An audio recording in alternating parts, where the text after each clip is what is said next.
C'est un peu l'histoire du pot de terre contre le pot de fer en France. Dans le secteur de l'hôtellerie, un réseau d'établissements familiaux se bat pour exister face aux chaînes et aux grands groupes. Combien sont-ils? Quels sont leurs atouts? On va en parler dans un instant avec vous, Justine Veil. Dans votre Trésor aujourd'hui, on s'intéresse à ces hôtels qui tentent de conserver leur indépendance et bien sûr leur clientèle. Voyez le reportage de Margot Manière, Hélène Verne et François Bordenave dans le Tarn et en région parisienne.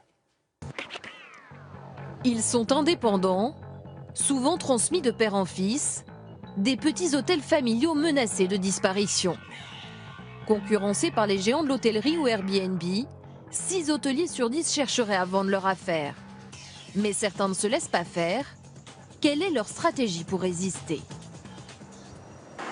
Cet établissement près de l'aéroport de Roissy-Charles de Gaulle fait partie du tout nouveau concept de la famille Branellec. C'est mon père, François Branellec, qui a créé cette société il y a près de 40 ans, et moi-même qui a rejoint la société il y a déjà 16 ans. Une société qui a nettement évolué. Cet établissement est loin de ressembler au premier hôtel créé par son père. Bienvenue dans une chambre nomade. Ici, pour résister, Gurvan Branellec investit massivement. C'est un lit sur roulette, ici. Hop. Et donc, à partir de ce moment-là, vous tournez, et là, vous pouvez faire votre 360 degrés. C'est vous-même qui le faites, et vous décidez exactement de la façon dont vous allez agencer votre chambre. Des chambres à partir de 79 € équipées d'une tablette pour piloter les volets roulants, le vidéoprojecteur ou la lumière. C'est vous, ici, qui pilotez les couleurs. Donc, vous avez du blanc, vous avez du rose, vous avez du bleu, vous avez du jaune. Tout est fait pour se différencier des hôtels des grandes chaînes. C'est un combat quotidien, c'est certain, mais voilà, ça fait partie de notre ADN et si on veut s'en sortir, il faut qu'on soit innovant. Ce matin, au petit déjeuner, les clients semblaient plutôt convaincus. C'est le premier concept que je vois comme ça, donc effectivement très intéressant. Des couleurs sympathiques, un peu de technologie, une modularité de la chambre qui est plutôt agréable. Mais tous les établissements familiaux n'ont pas les moyens de faire comme ici des millions d'euros d'investissement. Dans le Tarn à Carmaux, ce petit hôtel familial tente de résister avec une toute autre stratégie, faire partie du réseau Logis de France. Hélène Tubeuf a tout fait pour obtenir ce label en respectant les exigences de qualité. Elle correspond aux 2 cheminées logis. Vous avez la clim, vous avez le plateau d'accueil, un grand lit en 160, un petit coin salon. Pour elle, faire partie d'un réseau, c'est une publicité indispensable pour son établissement. Et là où nous sommes, ça aurait été très difficile d'avoir une certaine notoriété, de faire venir les gens de l'extérieur pour venir chez nous. Pour être référencée par la marque, elle paie 1 500 € par an, mais constate déjà une nette hausse de la fréquentation de son hôtel.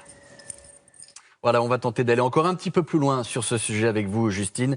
Ces hôtels familiaux là dont on parle, sont-ils nombreux en France ? Et bien sur les 17 000 hôtels que compte la France, 83% sont gérés par des familles. Ça veut dire qu'ils n'appartiennent pas à un grand groupe. En revanche, ils peuvent être rattachés à un réseau, Best Western, Logis de France, on l'a vu dans le reportage. Mais il faut savoir qu'un hôtel sur 2 aujourd'hui n'appartient à aucun réseau. Alors, les hôtels indépendants, eh bien, ils sont plus petits, 26 chambres en moyenne contre 80 pour les chaînes.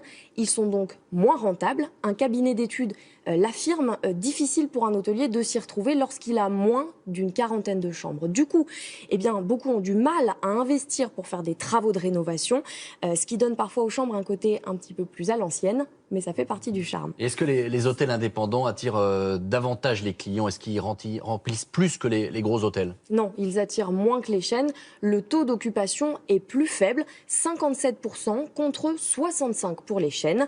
Pourtant, ils ont un atout de taille, c'est le prix. Ils sont entre 20 et 25% moins chers au global pour tous les hôtels, selon un cabinet d'études.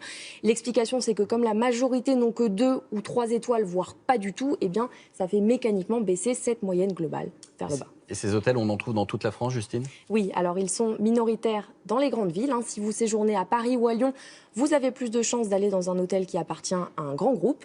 En revanche, si vous allez au bord de la mer ou à la montagne, eh bien, vous irez plus certainement chez un hôtelier indépendant, puisqu'ils sont plus nombreux. Voilà pour ces réponses sur les hôtels indépendants. Merci beaucoup, Justine.